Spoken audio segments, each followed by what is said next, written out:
महादेव को गुरु बना लिए हैं। जरूरत पड़ा तो हम उनसे कुछ मांग लेते हैं, जरूरत नहीं पड़ा तो छोड़ देते हैं। महादेव को गुरु बना लिए दीदी, और हम मेरे मन में गुरु अभी आए नहीं हैं, मेरे मन शिव तक पहुँचे नहीं हैं, और हमारा मन कह दिया कि हम शिव बन गए।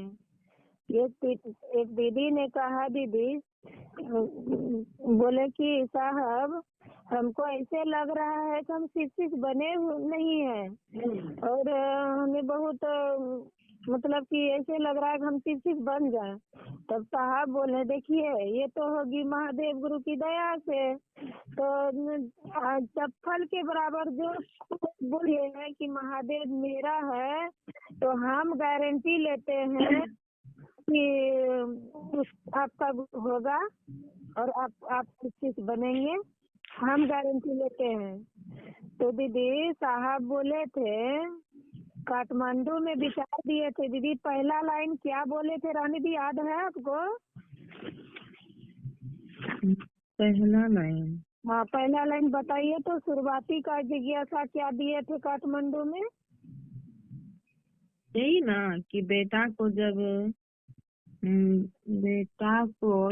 प्यार करना छोड़ दीजिएगा, तो यही ना था दीदी, भूल गए हैं? नहीं दीदी ऐसे बोले हैं, बोले गुरु बहन लिख के दिए साहब, ये शिक्षा कब तक चलेंगे? तो साहब उधर से बोले, देखो भाई, कोई चाहते हैं कि मेरा माँ से प्यार, भाई से प्यार, पत्नी से प्रेम टूट जाए? कोई भी चाहते हैं कि मेरा परिवार से रिश्ता टूट जाए, मेरे पिता से रिश्ता टूट जाए? आप जब तक जिंदा रहते हैं तब तक जो है कि आप लोगों का भाव रहते हैं, ये मेरा पिताजी है, ये मेरा माँ है, मेरा भाई बहन है, क्या आप तोड़ने चाहते हैं कभी?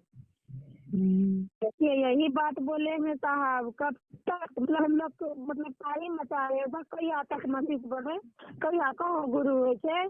अरे भाई अपना आप को देखो कि आप किस परिवार में डूबे हुए हैं। आप चाहते हैं मेरा बीवी से रिश्ता टूट जाए, भाई से रिश्ता टूट जाए, वही तो मेरे जीवन का गुरु हैं। आप जब तक जिंदा रहिएगा तब तक उस परमात्मा से लगाव रखना पड़ेगा। तब उसके बाद बोले कि साहब बड़े भैया जी, हम तो गुरु बना के फंस गए हैं। बोले हंसने लगा सबको, बोले हंसो मत, हंसिए मत, वो ठीक बोल रहा है, जवाब कहाँ से आया? और देखिए हम तो गुरु बना के फंस गए हैं और डूब डूब के मर रहे हैं, ना इधर का है ना उधर का। बोले देखो मरोगी नहीं और तुम फंसे रहो। हम भी ऐसे हो गए थे कि हम भी गुरु बना के फंस गए हैं, गुरु फंसाता ही है। तो देखिए महादेव ऐसा गुरु है ही नहीं कहीं जो उतना सुंदर गुरु जो हम छोड़ भी नहीं सकते हैं। तो दीदी साहब ने तब उधर से कहा, देखिए ये फंसने वाला बात फैलन कर दिया कि गुरु पहले फंसाते ही है और फंसते ही रहना है। हम भी गुरु बना के फंस गए, सर्विसमैन का बेटा थे, पैसा का कमी नहीं था, फिर भी हम गुरु बना के फंस गए हैं। तब साहब बोले, देखिए एक समुद्र की जहाज खुल रही थी और गलती से चिड़िया आके बैठ गई। दीदी हम लोग अभी ये सुबह की सवेरा में जो बैठे हुए हैं, ये किसकी इजाजत में बैठे हैं? किसका पावर है? यहाँ का लोगों का पावर। ये जिसने हमें भेजा है उसी का आदेश है, जो हम सभी भाई बहन अपने अपने घर से आकर बैठे हुए हैं। किसी का तो इंतजार में बैठे हैं कि हमें वो दर्शन हो, हमें मिले, हमें कुछ बताए जो हमें जीवन जीने का मार्ग हो। तो दीदी साहब बोले, एक चिड़िया समुद्र की जहाज खुल रहे थे और एक चिड़िया गलती से आके बैठ गई, उसको जहाज पर आना जाना लगा हो गया। जहाज वाले को भी अच्छा लगने लगे और चिड़िया को भी अच्छा लगने लगा, तो दोनों आपस में प्रेम हो गया। तो बंदरगाह से जहाज खुली खुली तो लग गया तो बोलते हैं चिड़िया एक दिन दाना चुगने चले गए, तो चिड़िया को आने में लेट हो गया, तो बोलते हैं डिलीवर कैप्टन को कि जहाज का हुसिल मारिए खोलिए, तो कैप्टन ही बोलते हैं नहीं अभी जहाज नहीं खुलेगा। क्यों? क्योंकि वो चिड़िया अभी तक नहीं आए हैं। तो देखिए कहीं हमको आपको ऐसा ही ना हो कि फंसे हैं चिड़िया और कैप्टन ही इंतजार कर रहा है, ये बात ना हो कि मधु दीदी आज नहीं आया है चर्चा में तो हम लोग कोई नहीं जाएंगे, वो महादेव ही इंतजार करे, इंतजार करते करते नाव खुल जाए, फंस गई चिड़िया जाल में जिस दिन वो समुद्र की जहाज पे चढ़ी थी। ये नतीजा हमको आपको है। तो फिर दूसरा कोई लिख के दिया, भैया आप बोले कि साहब बड़े भैया जी आप बोले कि आओ चले शिव का ओर, तो आप अकेले कहाँ जा रहे हैं? बोले अरे भाई हम अकेले कहाँ जा रहे हैं, हम तो रांची से काठमांडू आ गए और कहीं चले जाते तो यहाँ आ गए। तब उस जगह लिख के दिए कि देखिए आपको आने में कोई विचार नहीं करना पड़ेगा, तुरंत आ जाएंगे, लेकिन हमको कहीं जाने में सोचना पड़ता है 10 बार कि हम जाएंगे तो कैसे जाएंगे, 10,000 लोगों से कैसे मिलेंगे, मिलेंगे तो नहीं मिलेंगे, नहीं मिलेंगे तो भी दुख होगा, कैसे मिलेंगे। तो ये बात साहब ने बताए उधर से। तब एक गुरु भाई बोलते हैं साहब बड़े भैया जी हम जो आपसे मिलते हैं, जो आपका करीब है, आना जाना लगा है, वो गुरु जो आपसे मिल रहे हैं वो बड़े गुरु भाई है, जो नहीं मिल रहे वो छोटे गुरु भाई है। ये हमारे व्यवहार से बड़ी दुखी की बात है कि ऐसा क्यों कि आपसे जो मिलता है वो बड़े गुरु भाई है, जो नहीं मिलता है वो छोटे गुरु भाई है। तब साहब उधर से बोले देखिए भाई आप सबको बहुत पाप लिखेगा कि हम किसी को दुरंग नहीं करते हैं, जो हमसे मिलते हैं वो भी, जो नहीं मिलते हैं वो भी नहीं। ये बड़ छोट कहाँ से आ गए, बड़ छोट कहाँ से आ गए, अभी सिर्फ बने नहीं है, बड़े गुरु भाई छोटे गुरु भाई कौन आ गया, कहाँ से आ गए बीच में बड़ छोट। तो तब बोले हैं सुन लीजिए भाई साहब, सबको बोल रहे हैं एगो को नहीं, एक आदमी है कि 4 करोड़ से नहीं मिलेंगे, एक आदमी है कि वो 4 करोड़ से नहीं मिलेंगे। क्या ये बात हम लोग कभी चिंता करते हैं कि 4 करोड़ आदमी से साहब मिलने का इनकार कर दिए हैं। तो दीदी मधु दी जी दीदी इससे आगे आप बताइए तो तब हम बताएंगे। जो कहेगा कि हम गुरु बन गए नहीं बता दें दीदी, बताइएगा, बताइए ना। कहीं कहीं छूटेगा तो बताइएगा। तो फिर कहा एक गुरु भाई बोले साहब मतलब कि आपको ना चरण छू ले। तब बोले देखिए हाथी का पाँव छूने से हाथी बन जाओगे, बंदर का पाँव छू के बंदर बन जाओगे, गांधी जी का पैर छू के गांधी जी बन जाओगे। ये बोल दिया उसको, मनहरिया गया पैर छूने वाले को। फिर दूसरे गुरुबान ने कहा साहब हम तो 3 सूत्र जब से भैया जी बटेल खान, हम तो इतना खुशी के मारे ठिकाने हैं कि कहने का हम भैया के दर्शन पाके हम बहुत खुशी हैं।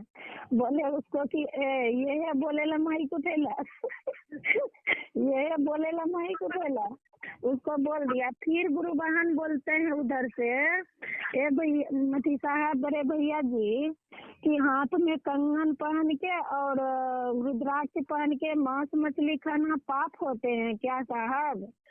तो साहब बोले, उधर से जवाब दिए, देखिए आपको दिमाग में बैठे हुए हैं कि रुद्राक्ष और कंगन पहनने से मांस मछली खाना पाप होता है, तो आपको खाने का मन है तो खाइए, और नहीं खाने का मन है तो नहीं खाइए। इसमें पाप दोष इसमें पाप दोष कहाँ से आ गया बाबू? जरा बता तो, पाप पुण्य क्या है बाबू, जरा बताइए तो। उसको जवाब मिल गया। फिर एगो ने बोलते हैं उधर से कि साहब हम तो महादेव को गुरु बना लिए हैं, हम तो महादेव को गुरु बना लिए हैं। गुरु भाई ने कहा, जब हम किसी को कहने जाते हैं कि महादेव मेरा है, आप भी मान लीजिए, तो उस जगह अजीब जिज्ञासा रख देते हैं। वो जिज्ञासा हम नहीं हल कर पाते हैं साहब। उस जगह जिज्ञासा हल करने की कृपा करके हमें समझा दीजिए, दया करिए कि हम उस जगह उस जिज्ञासा को हल कर सके। तब साहब बोले उधर से, देखिए सभी बातों को जवाब नहीं होता है, ठीक? आप भी कुछ हमसे पूछिएगा तो वो भी हम जवाब नहीं दे पाएंगे, हम भी कुछ पूछेंगे तो आप जवाब नहीं दे पाएंगे, क्योंकि जितना सा करिएगा भाई उतने से ना जवाब दीजिएगा, जितना सा करिएगा उतने से ना जवाब दीजिएगा। उसको ये कह दिया। फिर दूसरा गुरु बहन बोलते हैं, भैया जी हमको मन कभी छूटता है और छूटता है, कभी छूटता है कभी छूटता है। बोले देखिए अब दूसरा विधा करिए, दूसरों को कहना शुरू करिए। वो बोलते हैं हमसे नहीं होता है भैया। बोले हाँ ये है बीमारी है छूटने का। कोई गुरु भाई गुरु बहन का मन अगर टूट रहा है, कभी टूटता है कभी जुटता है, तो उसको दूसरा विधा कमजोरी है, दूसरों से बात करना जरूरी है, तब उसका मन हर हमेशा जुड़े रहेंगे महादेव गुरु से। ये बात बोल दिए। फिर दूसरे गुरु बहन बोलते हैं कि भैया जी हम तो महादेव को गुरु बना लिए हैं, हम तो महादेव को जानते हैं। अब महादेव हमको जान रहा है कि नहीं जान रहा ये हम नहीं जानते हैं, लेकिन जब हम बीमार पड़ते हैं तो हमारे घर वाले का सदस्य क्या बोलते हैं, घर का सदस्य महादेव का चेला बीमार पड़ता है। तो साहब उधर से जवाब दिए, देखिए महादेव का चेला बीमार नहीं पड़ेगा, महादेव का चेला जो है वो मां नहीं बनेगा। बताइए दीदी भैया कैसा जवाब दिया साहब। वो आदमी अगर जवाब करने वाला रहता उस बीच तो उसका दिमाग खुल जाते, हम क्या जवाब मिला, क्या बुराई क्या अच्छाई गुरु ने दे रहा है। तो देखिए कितना बड़ा बात बोल दिए हैं कि महादेव का जो चेला है क्या उसको दर्द नहीं हो, माँ नहीं बनेगा, मतलब माँ नहीं बनेगा वो जो महादेव का चेला है। तो जितना भी महादेव का चेला है दीदी वो तो माँ बनवे करेगा, उसको तो दर्द होवे करेगा। तो जब हमें माँ बनने में दर्द हो सकता है तो क्या ये जीवन में हमें जिस दिन जन्म लिया उसी दिन हम दर्द लेके आए हैं, उसी दिन हमारे साथ दुख सुख दोनों है। बात है दीदी कि मनुष्य के रूप में आए हैं तो दर्द भुगतना ही भुगतना है, लेकिन आप गुरु के शरण में आइए तो दर्द का कमेगा। जी दीदी। फिर एक गुरु बहन बताई कि साहब बड़े भैया जी जब जाते हैं न टोला मोहल्ला कहने तो कोई नहीं मानता है तो पैर जगमगा जाते हैं, इस पर समझाने की कृपा करें। बोले देखिए गरसा भला लेके जाइएगा तो सिर्फ हो जाइएगा, आपके आगे बिल्ली कुत्ता मरा हुआ मिलेगा तो आप सुनते रहिएगा। ये बात बोल दिए उसको।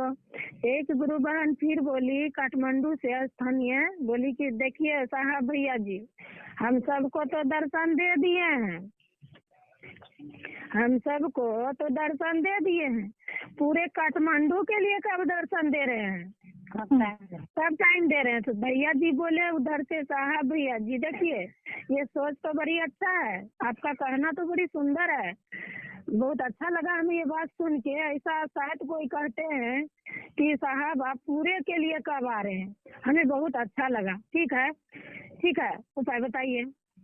उपाय बताइए। मधु दी बोलेगी, मधु दी को हम बोलेंगे मधु दी मेरे गाँव ये, तो मधु दी कहेगा ना हमको उपाय बताइए कैसे जाएं, क्या करें। तो साहब बोले उपाय बताइए हम कैसे जाएं। तो उस गुरु बहन का उपाय खत्म हो गया, उसका अदास खो गया कि हम क्या जब सवाल किए क्या जवाब हमें मिला। तो साहब का कहना था कि ठीक है हम पूरा काठमांडू के लिए टाइम दे दिए, हम आ जाएंगे महोत्सव करने, ठीक। लेकिन जिस दिन हम आएंगे उस दिन किसी का बेटा बीमार रहेगा, किसी को लेटरिन होगा, क्या वो दोनों आदमी मिल सकते हैं हमसे?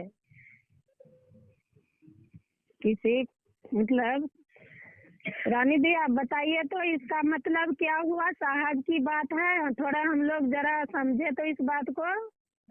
इसका मतलब यही है जो गुरु कार्य सर्वे ने किया है, घर में रहा है, जो आदेश का पालन नहीं किया है और जो साहेब ने कहा है वो हम नहीं किए हैं, तो क्या मेरा बेटा बीमार ठीक हो सकता है? उसका लेटरिन ठीक हो सकता है? वो व्यक्ति हमसे मिल सकता है? जो गुरु कार्य नहीं किया है तो वो व्यक्ति हमसे मिल सकता है? नहीं, वो व्यक्ति हमसे नहीं मिल सकता है। इसका मतलब यही ना हुआ। चलिए बहुत अच्छा बताएं। तो कहा साहब ने कहा क्या आप पूरे काठमांडू के लिए हमें बुला रहे हैं, हम आ जाएंगे। तो जिस दिन हम यहाँ आएंगे किसी का बेटा को लेटरिन हो रहा है, नहीं किसी को लेटरिन हो रहा है, किसी बेटा को तबीयत खराब है, क्या वो दोनों हमसे मिल सकते हैं? तो इसका जवाब नहीं है दीदी उस गुरु बहन के पास। तो साहब का कहना है आप पूरे के लिए मांग कर रहे हैं, किसी का लेटरिन किसी का बीमार जो है वो हमसे नहीं मिल सकते हैं। क्या ये आवाज आप पहुंचाए हैं उस आदमी तक जिसको बेटा बीमार हो जाएगा, लेटरिन हो रहा है, उस आदमी तक ये आवाज पहुंचाए हैं गुरु बहन कि महादेव मेरा है तो आपका भी हो जाए? तो जिसको पता ही नहीं है वो तो बीमार होबे करेगा भाई साहब, वो तो उसको तो लेटरिन होबे करेगा, उसको पता ही नहीं है कि बढ़िया डॉक्टर है कहाँ, उसको तो होबे करेगा। तो आप मांग रहे हैं, आप पूरा काठमांडू ये बात पहुंचा दीजिएगा शिव ही गुरु है और मेरा शिव ही गुरु है, आपका भी हो जाए, तभी तो किसी को बेटवा को बीमार नहीं पड़ेगा, लेटरिन नहीं होगा, गुरु छोटा से बड़ा से छोटा करके उसको गुरु के तरफ ठेलेगा, तभी तो वो हमसे मिल पाएंगे। आपको जो कहा है आदेश दिया है लोगों तक पहुंचाइए, शिव मेरे गुरु है आपका भी हो जाए। क्या ये आवाज सभी तक पहुंचा रहे हैं? क्या हम ये बातों में दर्द उठा रहे हैं? इस संकल्प को अपना समझे हुए हैं? अगर बालूटलों में ये खबर साहब बोले हैं, अगर जो कोई गुरु भाई गुरु बहन इस बातों से कंप्लेन होगा कि हमें नहीं बताया कि महादेव गुरु होते हैं, तो आपको दंड भोगना पड़ेगा। जो नहीं बताए वो किसी दिन कह दे कि थोड़ा हमको बढ़िया से समझा देते तो हम भी चलना शुरू करते, हम भी मान लेते, हमको तो बताए नहीं, तो वो दंड हमको आपको मिलेंगे। आप बताएं क्यों नहीं वहाँ तक कि मेरे गुरु शिव है तो आपका भी हो जाए। तो उस काठमांडू गुरु बहन को बोल दिए। तो हम लोगों को यही ना बोले हैं साहब, पहला सूत्र याद है, पहला लाइन आद है, क्या है छोटा सा बात है पहला लाइन। अगर जिस गुरु भाई गुरु बहन को पहला लाइन पहला सूत्र आद है तो उसे सीढ़ी पर जाने में कोई भी समस्या आएंगे तो मेरे साहब ही उसको हाथ पकड़ेंगे। अगर पहला लाइन नहीं है दीदी, तो अगर पहला लाइन आध है तो शिव हाथ पकड़ेंगे, महासाहब दीदी पकड़ेंगे। अगर पहला लाइन आध नहीं है तो हम शिव को पकड़ रहे हैं, हमसे कब वो छूट सकता है। अगर पहला लाइन आध है दीदी तो हमें महादेव हाथ पकड़ेंगे, हमको छूटने का कोई भांज नहीं है। तब फिर बोले साहब कि देखिए नदी के किनारे आम का पेड़ है और आम फड़े हुए हैं, ठीक, तो छां है नीचे, आम है ऊपर, कैसे लेंगे? तो दौड़ रहा है आदमी, कूद गया आदमी, तो देखिए आम है ऊपर नीचे नहीं, वही है हरिंद्रा, आम है ऊपर तो छां है नीचे, वही है हरिंद्रा। बड़ी सुंदर सुंदर बात बोले हैं दीदी। और बोले साहब, एक ठो ने कहा, देखिए हमको तो लगता है साहब शिक्षित नहीं बने हैं। तब बोले भैया उधर से, देखिए हमको समझा है। तो देखिए, आप जब तक डरिएगा कि हम शिक्षित नहीं बने हैं, तब तक आप शिक्षित रहिएगा। जिस दिन बोलिएगा कि मैं शिक्षित बन गए, गयो भैंस पानी में। मधु दी, ये बात बोले हैं ना साहब, जिस दिन बोलिएगा कि मैं शिक्षित बन गए, गयो भैंस पानी में। तो गयो भैंस पानी में तो समझते हैं दीदी हम, आप इतना छोटा सा बात। शिव को पहले पता रहना चाहिए कि हम उनका शिष्य हैं। हम कैसे समझ लें कि हम उनका शिष्य हैं? शिव को चाहिए कि वो मेरा शिष्य है, तब हम पानी में न डूबेंगे, न कहीं मरेंगे और सीढ़ी पर भी चढ़े। हम कह देंगे तो हम शिव का शिष्य हैं, तो एहसास खत्म हो गया, मतलब कि घमंड टाइप का हो गया। हम बन गए। जी दीदी, जैसे हम यही ना कहेंगे कि हम तो महादेव को गुरु बना ही लिए, तो अब क्या है, मेरा गुरु हो गया, हम तो बन गए। महादेव समझे हम क्या हैं? हम जी नहीं है, हम भी बने नहीं है अभी, लेकिन प्रयास है।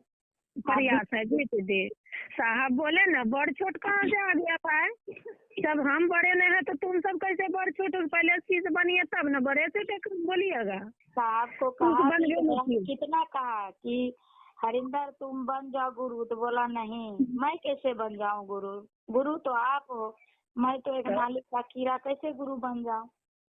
तो जब वो अपने आप को नाली का कीड़ा बता रहे हैं वो, हम लोग कौन सी है? नाली का हाथी, धरती का हाथी, कि हम भी नाली का कीड़े हैं? जी दीदी। लेकिन यहाँ तो महान बनने चाहते हैं हम एक दिन गुरु बनाए, दूसरा दिन दया मांगे, तीसरा दिन गुरु कार्य किए, तो मेरे जैसा कोई हो नहीं सकता है। तब साहब बोले हैं, सहयोग में रहेंगे कि शासन में रहेंगे? सहयोग में रहना है कि शासन में रहना है? तो देखिए शासन गलत है, सहयोग सही है। साहब बताए हैं कि शासन गलत है, सहयोग सही है, क्योंकि हम घर परिवार के साथ शासन में ही जिए हैं जिंदगी। दीदी एक चीज है, शिष्य का मतलब ही यहाँ तो होता है अनुशासन में रहना। जी, जो शिव के आगे झुका है तो धरती के हर जीव के आगे झुक जाएगा। जी, वही शिष्य का लक्षण है। एक राय दिए थे अपना विचार दीदी, जी, कि धरती पर तो बहुत रिश्ता है, ठीक है। रिंकू दी आप कुछ बता सकते हैं? आ गई दीदी लाइन पर। जी दीदी, प्रणाम दीदी। प्रणाम दीदी, प्रणाम। पे अच्छा ठीक है, सब भैया को प्रणाम, भैया गुरु बहन को प्रणाम प्रणाम प्रणाम।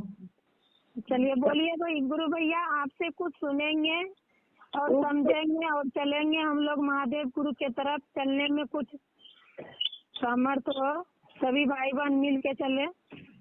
एगो एहसास सुना देते हैं, उसके बाद तब जी ले 5 मिनट का समय है। जी, धरती पर तो बहुत रिश्ता है। जैसे साहब श्री के मुख से सुने थे कि एक आदमी रास्ते से जा रहा था, ठीक है, आगे कोई चाचा के रिश्ते कोई लोग मिले, उनको कहा प्रणाम चाचा जी, और के जैसे ही आगे बढ़ा, चाचा ये बहुत ही खत्म आदमी है। तो साहब श्री कहते हैं ऐसा रिश्ता हमको महादेव से नहीं बनाना है। रिश्ता ऐसा हो कि अगर मेरा बेटा एक्सीडेंट हो जाता है तो हम कुछ भी नहीं देखते हैं कि मेरे पैर में चप्पल है कि नहीं है, कि कपड़ा पहने हैं, कि हम सीधे दौड़ जाते हैं कि मेरा बेटा एक्सीडेंट हो गया है, क्योंकि वो मेरा बेटा है, उसके प्रति मेरा दर्द है, क्योंकि वो मेरा है। उसके प्रति एक ऐसा एहसास है कि उसके सुख दुख की में हमें अनुभूति होती है कि वो सुख में है या दुख में है।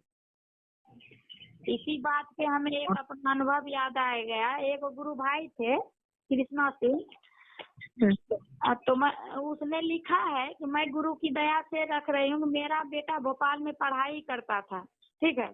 उस साल बहुत भूकंप आ रहा था, भोपाल में एक बार आया था भूकंप, हो गया 6 दिन। हम लोग चर्चा में भागलपुर जा रहे थे, नगोछा स्टेशन पर ही मेरे बेटे से मेरी बात हुई और हम लोग भागलपुर चले गए। वो चर्चा में जा रहे थे, चर्चा में शामिल भी हुए, लेकिन मेरा मन बेचैन था। ऐसा लगता था कि कहीं मेरे बेटे का एक्सीडेंट तो नहीं हो गया। फोन मिलाते थे, वो फोन नहीं उठाता था। फिर सभी लोग बोलने लगे भजन गाने के लिए, जबकि हमको उस समय बिल्कुल कोई भजन याद नहीं आ रहा था। सही बात है, बेटा किसी का एक्सीडेंट होगा, उसको कहेगा भजन गाने तो उसको याद आएगा, लेकिन नहीं। महादेव की दया और साहब दीदी के आशीर्वाद से ऐसा भजन याद आया, लगा कि ये भजन नहीं, मेरे दिल की आवाज है।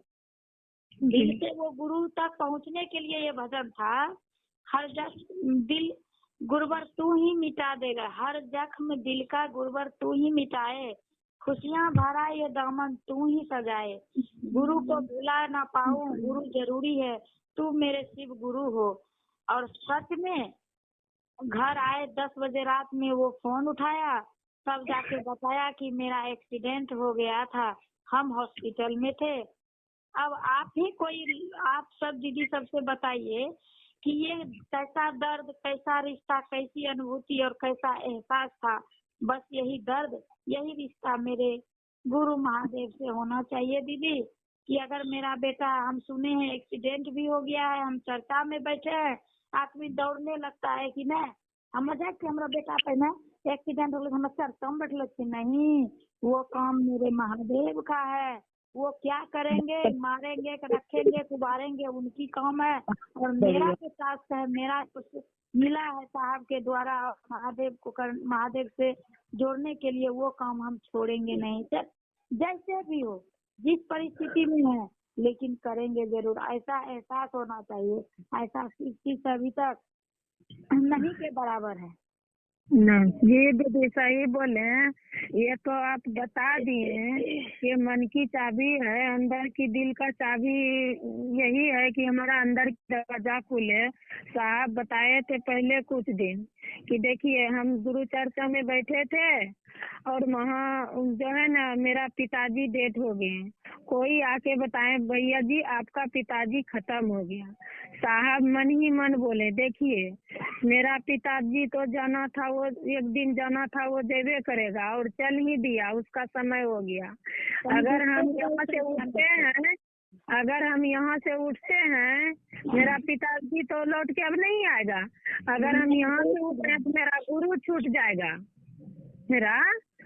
छूट जाएगा। तो देखिए मेरे साहब अपने बच्चे को क्या दिया, अब बच्चे साहब को क्या दे रहे हैं। तो बरखा दी ने बताई है, पहला लाइन बोली है वो, देखिए किताबों में लिखा है, बरखा दी बोली है किताबों में लिखा है, जब जख्म होते हैं, जब किसी व्यक्ति को जख्म होते हैं तो गुरु की दया ही मलहम का काम करते हैं। जब किसी को शरीर में देखते हैं, वो नहीं देखते हैं, तो कितना दर्द की बात है, कितना दर्द होगा उसके अंदर में कि कल शरीर है, आज शरीर नहीं दिख रहे हैं, कितना दर्द की बात है। तो जब जख्म है तो जख्म के जगह गुरु की दया ही मलहम काम करते हैं। तो दीदी अभी साहब बोले थे बहुत दिन पहले और बोलते ही रहा कि देखिए हमसे क्यों मिलने आते हैं, हम क्या देंगे, जो कहा है वो करिए ना भाई, मन से मिलिए ना। लेकिन हम लोग दीदी कुआं के तरह जब गड़कते हैं ना कुआं के पास, तो वो रिटंगी आवाज आते हैं, जब उसको देखते हैं तो शरीर दिखाई पड़ता है। तो जो मानसिकता से जाते थे साहब के पास, वैसा देके लौटा देता था। वो बोले थे, तो रामेश्वर गुरु भैया भी बता रहे थे मधु दीदी की यहाँ कि साहब बोले हम तो देने के लिए तैयार थे, हीरा मोती लो, लेने के लिए नहीं तैयार है तो जबरदस्ती हम अब नहीं कर सकते हैं, क्या करें। तो लेने के लिए चले गए कि सब हमसे मिलने आता है। अरे मेरे हमसे मिलना है तो मन से मिलो। जिंदा में भी वो यही बोले। अभी तो शरीर छोड़ के चले गए, लेकिन सबके मन में चले गए। कैसे ही लोग नहीं मानेगा, इसलिए हम चले जाते हैं। जब उनके प्रोफेसर 87 साल के हो चुके हैं, वो घूम रहे हैं और मेरे 74 में चले गए। कुछ समझ रहे हैं? समझ जी दीदी, वो तो कह दिया। देखो शरीर से हमारा ही लोगों को दुख हो रहा है। देखिए दीदी, साहब क्या विचार